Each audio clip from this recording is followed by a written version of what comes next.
নমস্কার, কেমন আছেন আপনারা সবাই? ভাবছেন বিকেলে কি তৈরি করবেন খাওয়ার জন্য? বানিয়ে ফেলুন এই পকেট পরোটা।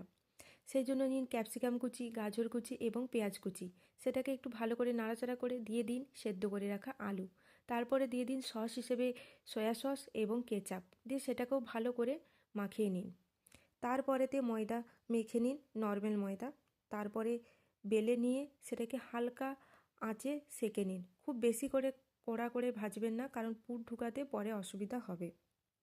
তারপরে রুটি দুটো সেঁকে নেওয়ার পর একটা ময়দার পেস্ট তৈরি করুন। ময়দাটাকে একটু জল দিয়ে গুলে নিন। তারপরেতে যেই রুটিটা সেঁকেছিলেন তার মধ্যে পুর ভরে নিন এবং ওই ময়দাটা যেটা জল দিয়ে গুলেছিলেন সেটাকে ভালো করে এপিট ওপিট দিয়ে ভালো করে ময়দাটাকে আপনারা দিয়ে দিন এবং শেপ দিয়ে দিন। আমাদের কাছে যদি পিক থাকে তাহলে সেটাকেও এঁটে দিতে পারেন। দিয়ে তাওয়াতে তেল বা বাটার দিয়ে ভালো করে সেঁকে নিন, তাহলেই তৈরি হয়ে যাবে এই পকেট পরোটা। আপনাদের কার কার রেসিপিটি ভালো লাগলে অবশ্যই জানাবেন এবং লাইক এবং সাবস্ক্রাইব করবেন।